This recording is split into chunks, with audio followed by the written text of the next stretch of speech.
नमस्कार। स्वागत है आपका न्यूज लॉन्चर पर। मैं हूं अशोक वानखड़े। लेकर आया हूं आपका अपना कार्यक्रम द डायरेक्ट हिट। आज आपने एक कार्यक्रम में ये देखा होगा कि हमारे रक्षा मंत्री राजनाथ सिंह जी चीन के रक्षा मंत्री को मधुबनी पेंटिंग गिफ्ट कर रहे हैं। उधर डोवाल साहब 2 दिन पहले चीन के बड़े अधिकारियों के साथ बैठ के सोफा सेट पे मीटिंग कर रहे थे कि हम दोनों देशों के बीच में व्यापार भी बढ़ना चाहिए। शंघाई कारपोरेशन ऑर्गेनाइजेशन की मीटिंग हुई। इस मीटिंग में भी ज्यादातर व्यापार की बातें होती है। हालांकि आतंक के खिलाफ भी बात हुई, लेकिन बातें कुछ और हो रही है और हो उल्टा रहा है। बातें चीन से व्यापार बढ़ाने का हो रहा है और चीन है कि भारत को लगातार हिट कर रहा है। और इस बार चीन का हिट जो है अपने पेट पे गिर पड़ा है। पेट पे लात पड़ना जैसी बोलते हैं ना, क्योंकि अनाज जब किसान पे कोई मार पड़ती है तो वो सीधा हमारे पेट पे मार पड़ती है, क्योंकि किसान ही धरती का सीना चीर कर अनाज उगाता है।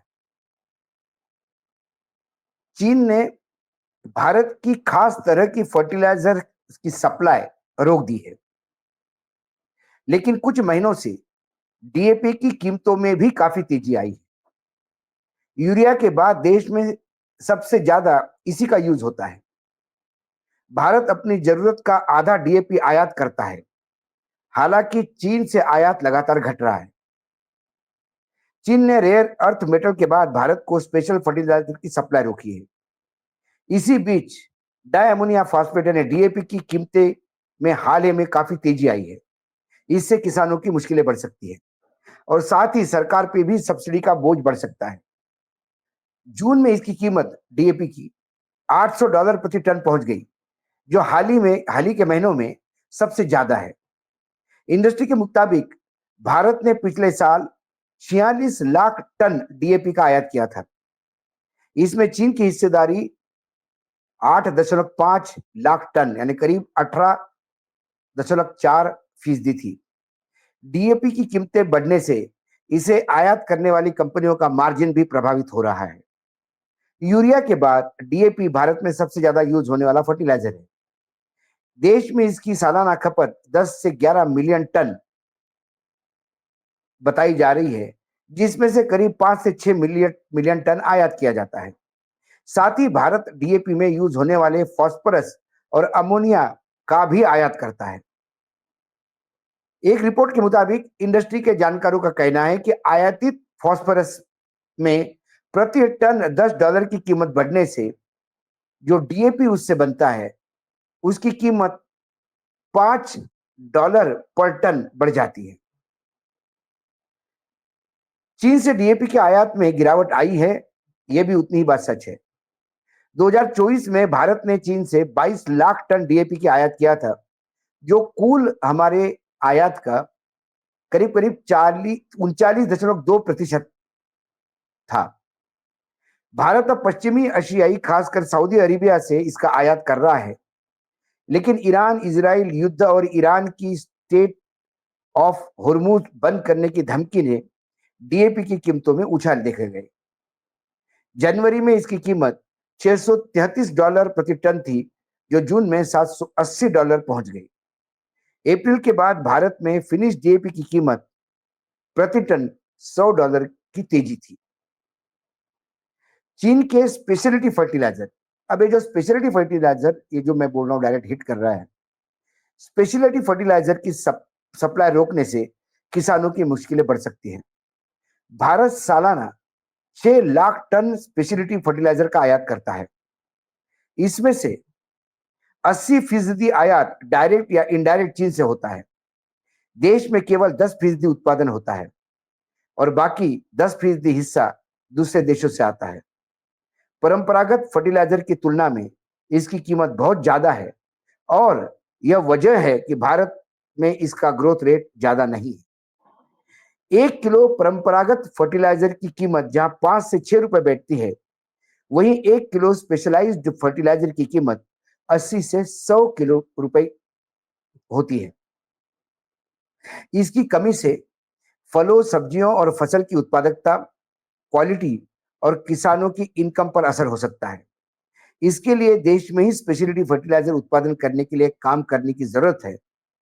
सरकार जिस पे अभी कुछ काम करती हुई दिखाई नहीं देती। अब स्पेशलाइज्ड फर्टिलाइजर की एक खासियत और है कि ज्यादातर हमारे यहाँ ग्रीन रिवॉल्यूशन जो हुआ पंजाब में, उसके बाद अब ऑर्गेनिक खेती का जो चलन चला है वो इसीलिए कि लगातार ओवरडोज फर्टिलाइजर का, पेस्टिसाइड, इंसेक्टिसाइड, रिपेलेंट, इन तमाम दवाइयां छिड़कने से, हाइब्रिड का बीज, इनसे कहीं ना कहीं जमीन की उर्वरकता में कमी आई है। जमीन बंजर होती जा रही है दिन ब दिन।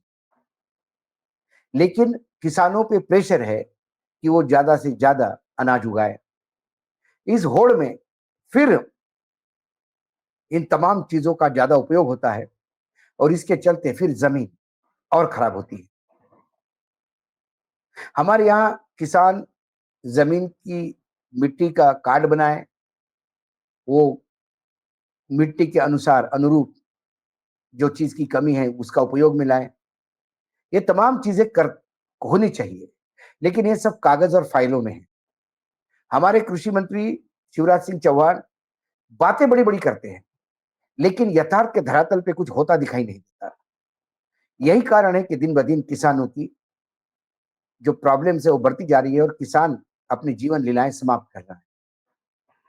अब ये जो स्पेशलाइज्ड फर्टिलाइजर है, इसकी खासियत यह है कि ये जमीन की उर्वरकता बनाए रखता है और उसको अच्छा करता है। मतलब बंजर जमीन भी इस फर्टिलाइजर के उपयोग से अच्छा बनता है। तो आए दिन इसका उपयोग धीरे धीरे बढ़ रहा है। जैसा कि मैंने बताया कि 80% चीन से आयात होता है, 10% भारत में बनता है, 10% अन्य देशों से आयात होता है। यदि चीन ने इस पे प्रतिबंध लगाया तो फिर हमारे देश में इस फर्टिलाइजर की किल्लत हो जाएगी। इस फर्टिलाइजर का ना मिलना, इसका मतलब बाकी जो ट्रेडिशनल फर्टिलाइजर्स है, खाद है, उस पर निर्भरता बढ़ना। और जब उस पर निर्भरता बढ़ेगी तो फिर जमीन की उर्वरकता फिर मार खाएगी। क्या चीन का ऐसा करना कोई लंबे गेम प्लान का हिस्सा है, या हमारी विदेश नीति का ढुलमुलपना है, या चीन अभी अमेरिका के साथ एग्रीमेंट करने के बाद भारत को आंखें दिखा रहा है? कई सवाल है। हमारे यहाँ जो रेयर अर्थ में जो मिनरल्स है, उसके शिपमेंट को लेके कितनी डेलीगेशन गए, कितनी बातें हुई, लेकिन चीन की तरफ से कोई खास ठोस मदद अभी भी नहीं।